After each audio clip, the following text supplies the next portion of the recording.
My name is Larry Vladick. I was born in Gettysburg, Pennsylvania, May 6, 1943. Typical childhood, stand by me childhood.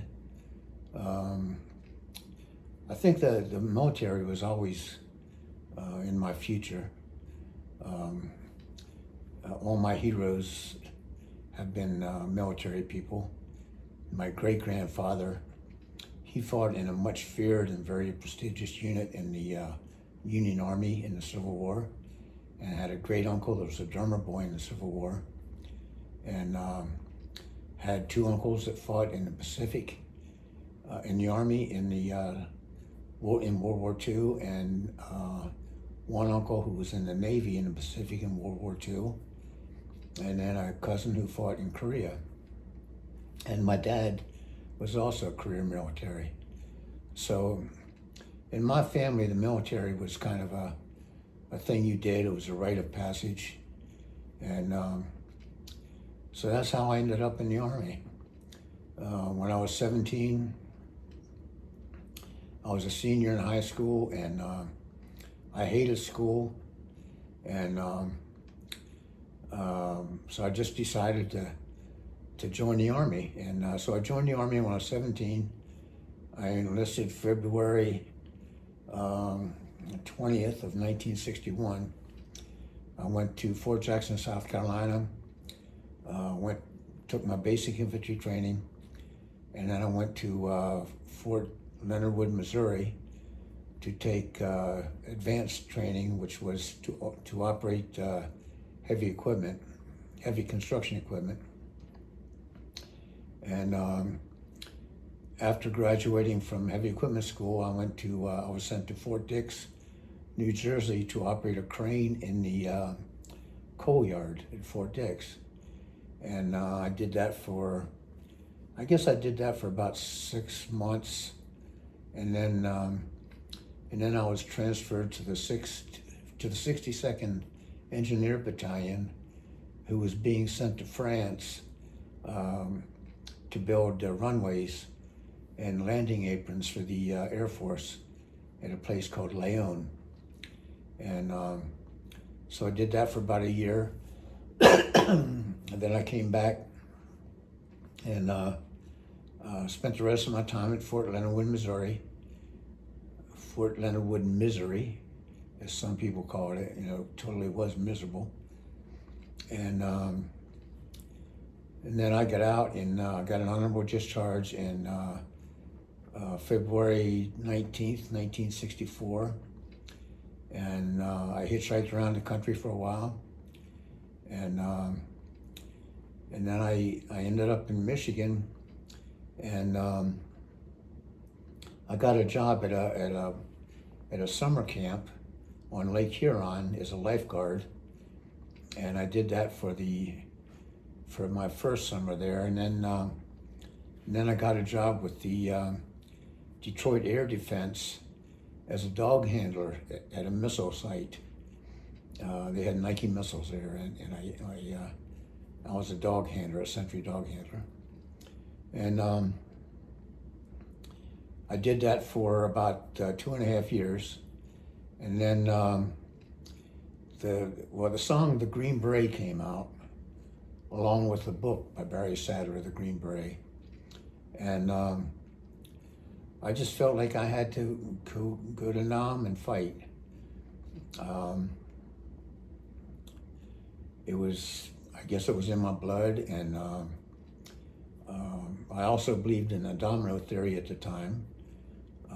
We had to stop communism, and so I decided to re-enlist, and so I re-enlisted. Well, first of all, I left Michigan. I went back to the East Coast, and I went on a 3-month surf safari up and down the East Coast, surfing. I wanted to go surfing one last time before I left.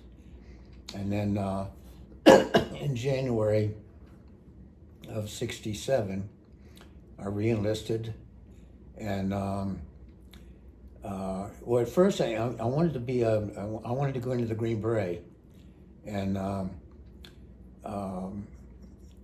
But in order to do that, I would have had to take basic over again. Then I would have had to go to jump school for 3 weeks, and then 6 months of Green Beret training. And I thought the war would be over before I got there. So um, I had seen something on the news about door gunners, and I thought that's what I want to do. So I re-enlisted to be a door gunner, and um,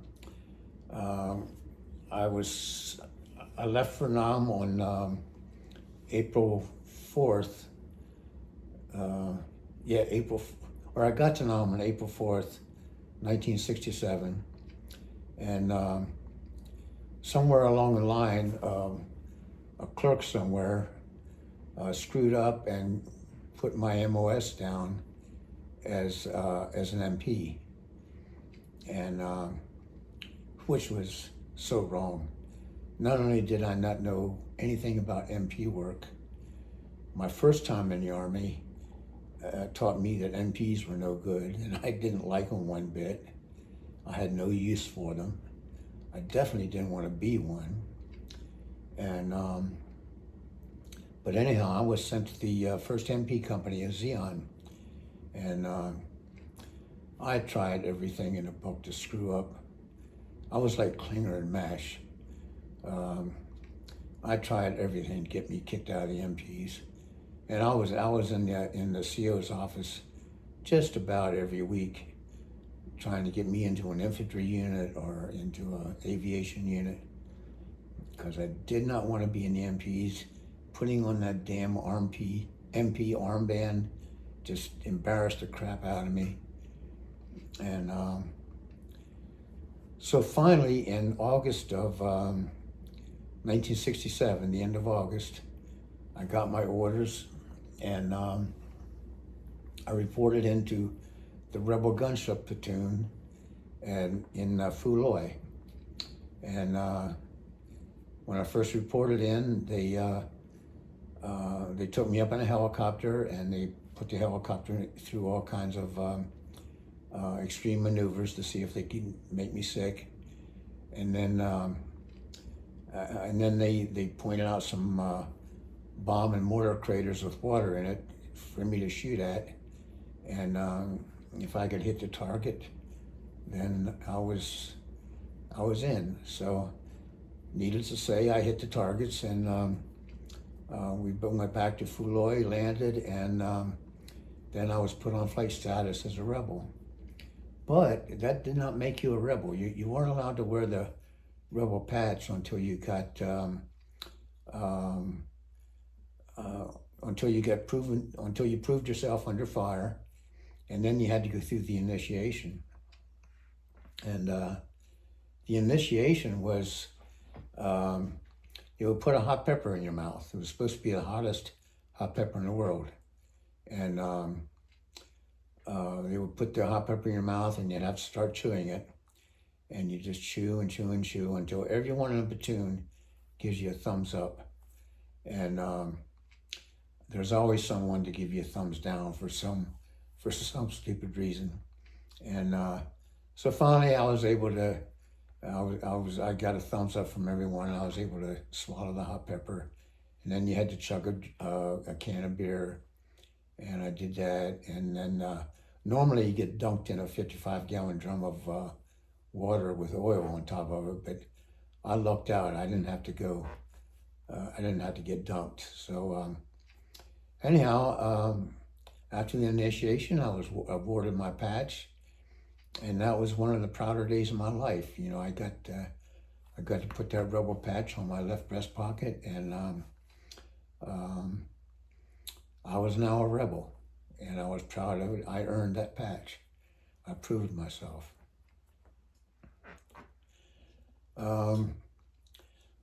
There were a lot of adrenaline pumping times, and I don't think there was ever a time that I was scared, but there were times that you thought maybe your number was going to be up.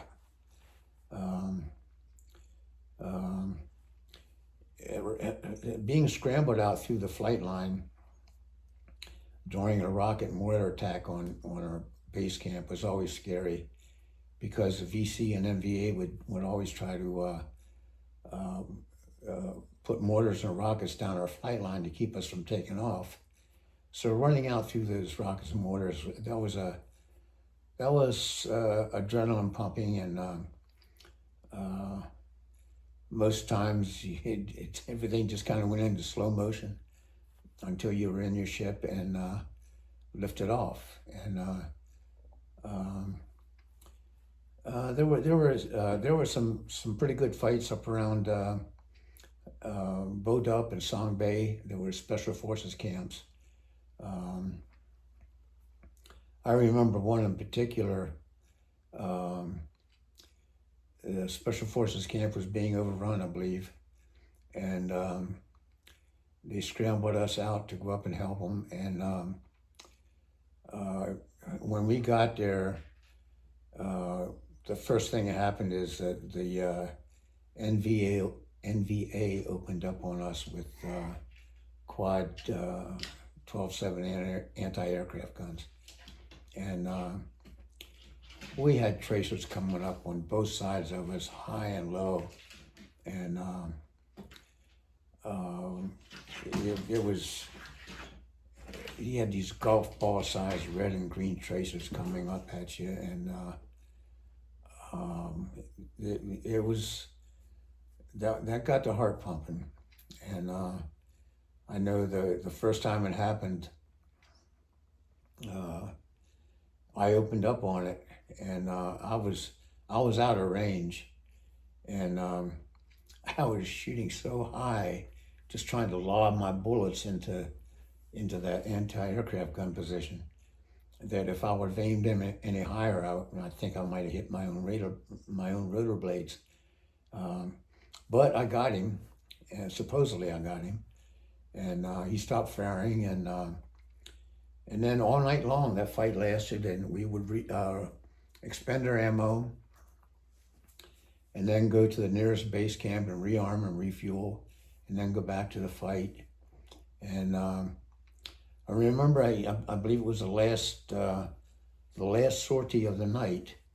We had gone to, I can't remember the name of the base camp, but we had gone there to rearm and refuel, and they had every buddy that was available in that base camp out there linking 7.62 machine gun ammo for our miniguns on our door guns, building rockets for us. Their donut dollies came out with coffee and sandwiches for us, and it was a whole team effort just to keep us in ammo and fuel. And anyhow, we rearmed and refueled that night, and on the way back, I was just feeling kind of down, like, you know, those tracers got to get lucky one of those times. And the pilot had the ADF radio tuned to Hanoi Hannah.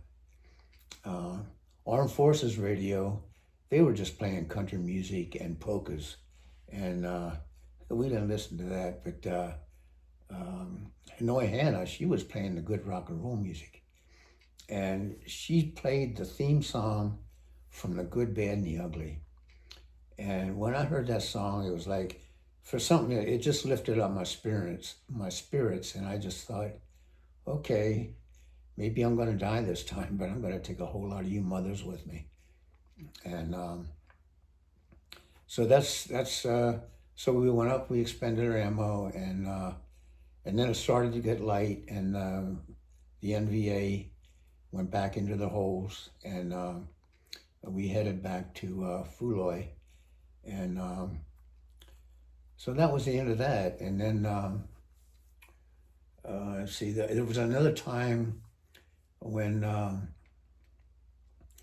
think it was in the same area, Bodup, I believe it was. We were circling to the south of this Special Forces camp.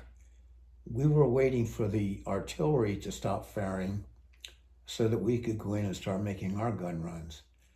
and it was kind of chilly that night. And in a gunship, you fly with the doors open. Um, I mean, if people are shooting at you, you got to be able to shoot back at them. So anyhow, the doors were open, and my crew chief Benning, um, he decided he was cold and he was going to close his door. And he was a crew chief. He should have known better.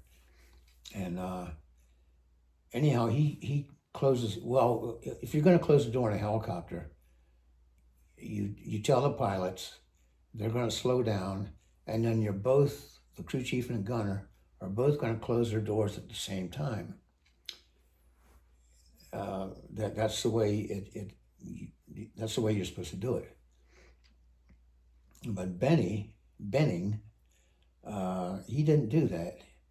He just closed his door, and I'm sitting there, and I've got my gloved hand hanging over the hasp of the door, and I'm watching out, looking for muzzle flashes, and Benning shuts his door, creates a vacuum, and my door gets sucked right off, and my glove gets caught on the hasp and takes me with it.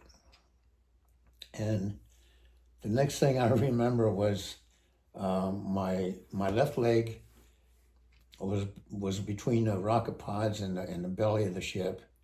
My right hand was on the back of the minigun motor, and I don't remember how I got back in, but I got back in and plugged my mic back in, and I called the pilot and told us we lost the door. And I was telling the story one time at a reunion, and the pilot that night was Dennis Acton, and he told the story that he heard something, he felt a bump, and he looked around, and Vladick was gone, and so that it was kind of funny. The way he told us, it was kind of funny, but anyhow, that was a scary time, and then well, the Tet Offensive of '68 was really bad. There was everywhere we went. I think the fight started like 1 o'clock in the morning, and everywhere we went, there were tracers coming up at us. It looked like the opening day of Baghdad, and the VC and the NVA, they were just everywhere, and everywhere we went, there were tracers coming up at us, and that was a pretty hairy time. And I remember there was one instance where I could see where the tracers were coming from. I could see the muzzle flashes, and it was like there was it was either a water tank or maybe a fuel tank, and then it had a revetment around it, and they were shooting from behind this revetment, and I couldn't get a direct shot at them. I could see the muzzle flashes, but I couldn't get a direct shot at them. So I was trying to shoot up put holes in the tank, whatever it was. If it was fuel, then I figured I could ignite it with my tracers and burn them out. And if it was water, I could at least flood them out. But anyhow, I don't know what I accomplished on that. And then I guess the other most adrenaline pumping time was when I got shot down at in the fishhook area of the Cambodian border.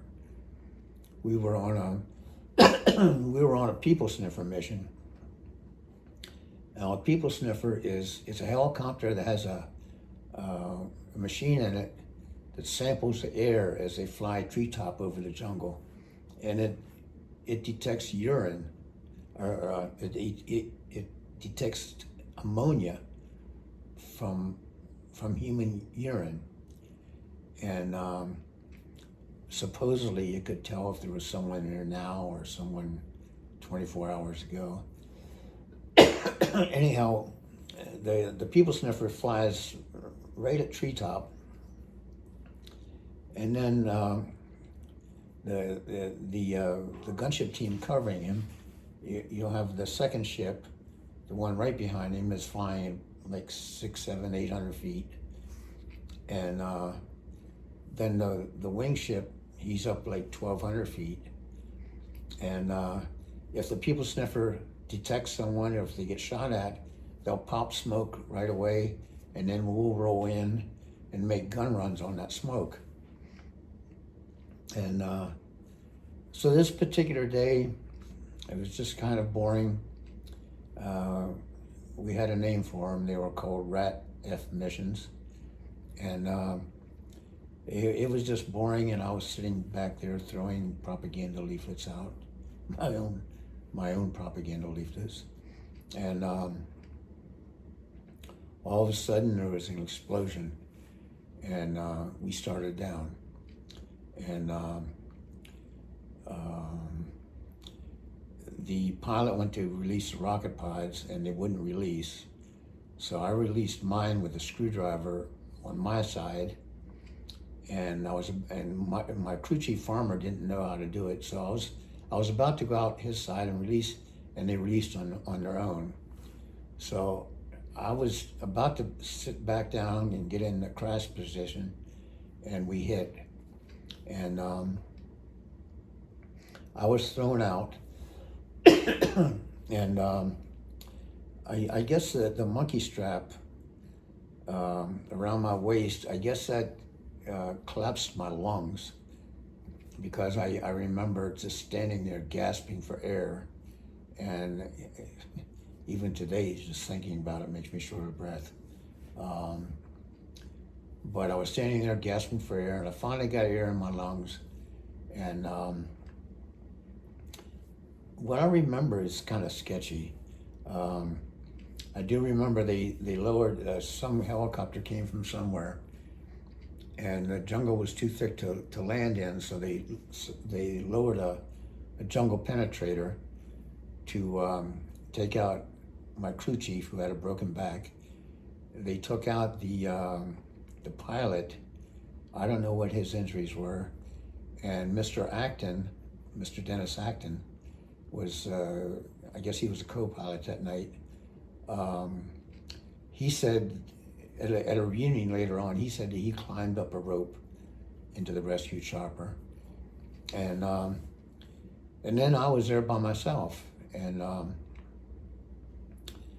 so I don't remember a whole lot.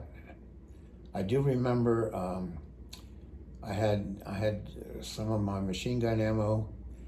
I drug some of it out, and I had my .38, and I knew that at some point the bad guys were gonna find the crash site, and I'd have to fight it out. And I made up my mind then that I wasn't going to be captured, and I decided that I would use up all my ammo, and if it looked like I was going to get captured, I would just take the .38 and do myself. And because I was not going to be captured, I was not going to be put in a tiger cage, and I was not going to be tortured. And so I don't know how long I laid there, but eventually I heard something coming through the jungle, and I didn't hear any helicopters, so I figured it was the bad guys coming, looking for the crash site. And so I'm just, I remember my finger was on the trigger and just getting ready to fight it out, and these two big American guys, I think they were Green Berets, I'm not sure, but I think they were,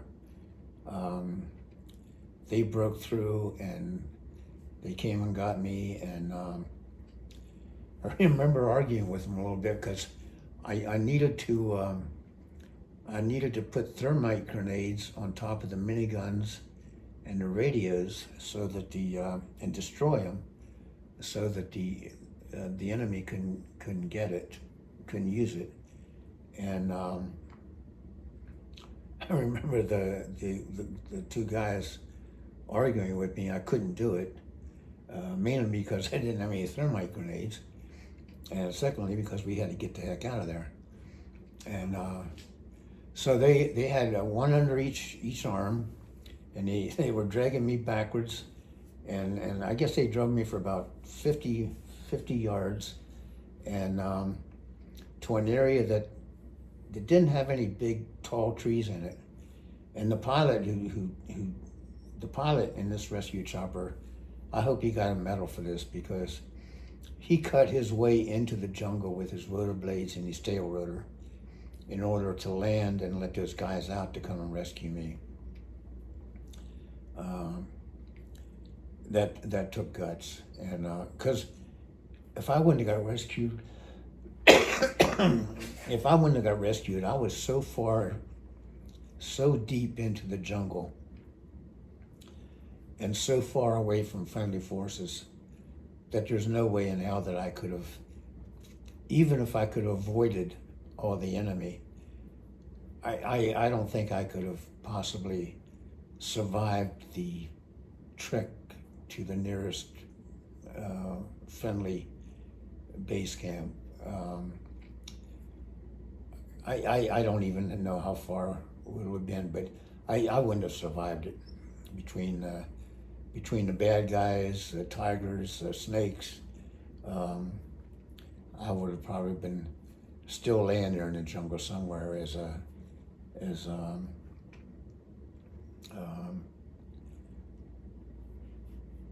lost, unaccounted for casualty.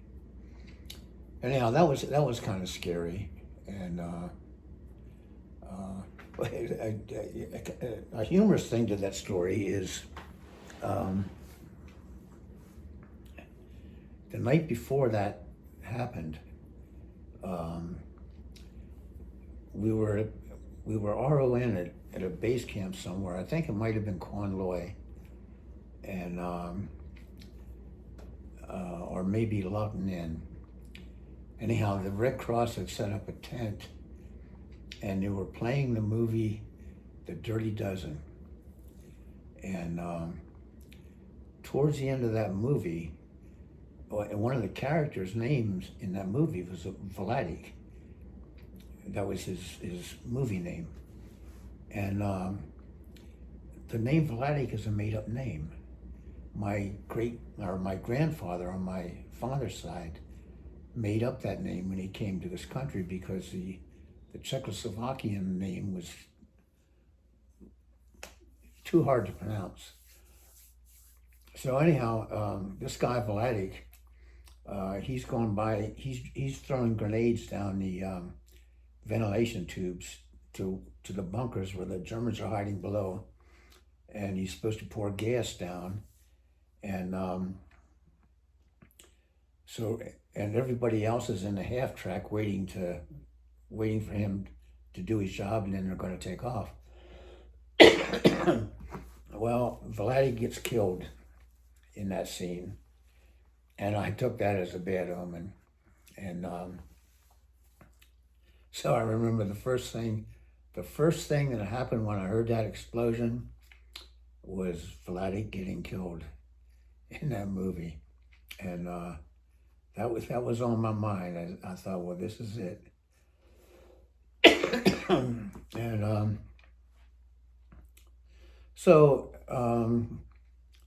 other than that, I did have a kind of a sad story. There was an infantry unit getting hit one night, and we were scrambled out to help them out. And after we expended our ammo, they were calling for a medevac ship to come in and take out one of the wounded who had been hit really bad. And the medevac ships wouldn't go in because there was still too much firing going on. So after we expended our ammo, we landed and to take this guy out, and they put him in my ship, and I was holding onto his hand, and his shirt was open, and I don't know if used my lighter or if I had a flashlight or what, but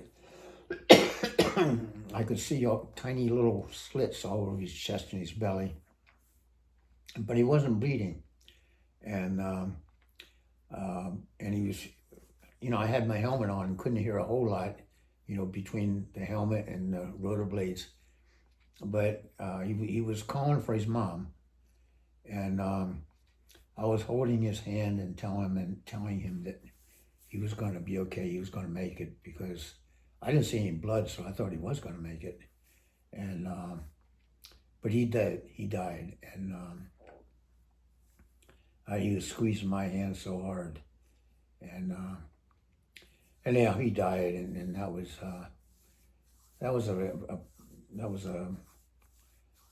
a sad time. But I want to say that everybody involved in the rebels, we had the greatest pilots in the world. They had more guts than any 10 normal men, and but everybody involved, the maintenance people that patched up the holes in the helicopters, patched up the bullet holes and kept them running. The armament guys who kept our miniguns running, the avionics guys who kept our radios going. Everyone put out superhuman efforts to keep us flying, and so it was a team effort. It really was a team effort. And then, so then I came back. I flew. Well, when I got evacuated, when they took me out of that, when I got shot down at the Fishhook, Cambodian border, on that People's Information, they took me to the 93rd Evac Hospital, and I was only there 1 or 2 days, and they misdiagnosed me as having muscle contusions, and they released me, and I went back to my unit, and I think I spent another 4 days recuperating, and then I went back on flight status, and I flew up until the day I left, or maybe the day before I left. And so then I came back from Nam, and this is another cool story. I came back from Nam, and I was assigned to the 6th Armored Cav at Fort Meade, Maryland. And when I reported in, I had, I don't know if I had my flight suit on or fatigues on. Anyhow, I had the rebel patch on my left pocket, and reported into the commanding officer, and he saw that rebel patch, and he was in the 1st Infantry Division when he was in Nam, and he had just come back also. Well, a little bit before I did, but and he starts talking about this one fight at an NDP that he was in, and I remembered that fight, and then and we started talking about it, and it turned out it was the same fight. I was in the air and he was on the ground, and he asked me what I wanted to do. Well, what do you have? And they needed a training NCO, and I didn't know anything about it, but I figured, how hard can it be? And so I took the job, and it was my job to coordinate the training for the rifle ranges, the gas chambers, maneuvers. When we went out on maneuvers, I had an 11-man aggressive force that I would use to attack the troops, and to show them what it was going to be like in Vietnam. Because anyone who was training, they were training to go. And we were also the riot control military for Baltimore and Washington area. And we deployed to DC one time for the racial riots, and we deployed a second time for the Vietnam anti-war protest. But that time we didn't hit the streets. We stayed in the basement of the Commerce Building until we were sent home. And so I spent the remainder of my time at Fort Meade, and during that time I had 2 IG inspections in my training room.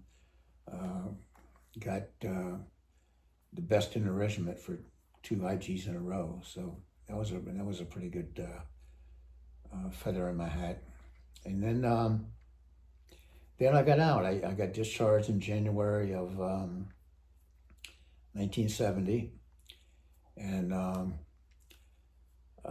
that's when the bad times started. Vietnam was nothing compared to what civilian life was like. The government hated us. I had a saying at the time that when I went to Vietnam, I believed in God, country, and apple pie. And when I came back from Vietnam, I learned that there was no God. My country hated me, and apple pie was made by a chemist. And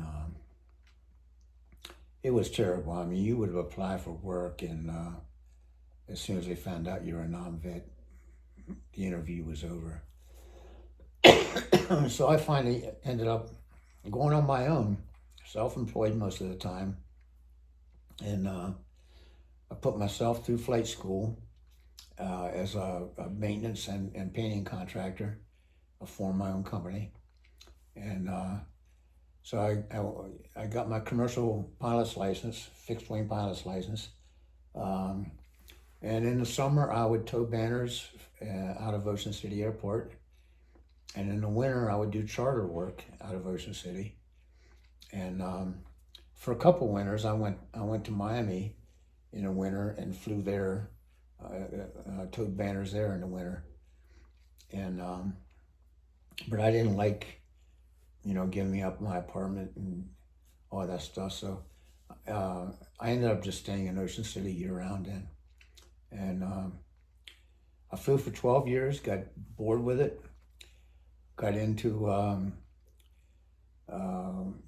photography, found that to be profitable. So I did a lot of fashion photography, modeling portfolios, some product stuff, and pretty much anything that involved good-looking women. And then I get into video, and I did some documentaries, some small-time documentaries. One was on a 3-week wagon train reenactment from Red Lodge, Montana to Meeteetse, Wyoming. And another one was a reenactment of the Butch Cassidy Sundance Kid trail ride from Thermopolis, Wyoming to the Hole in the Wall, which was their hideout. And that was a really interesting trail ride. And I did all that stuff on horseback with my, that was a lot of fun. And so then I got into web design, and I did a few online shopping centers. And then I retired, and now I am happily retired. I don't owe anybody anything, and I don't have to watch what I say to anyone. And I am just now trying to survive the Trump era. And if I survive that, I'll be okay. And that's my story, and I'm sticking to it.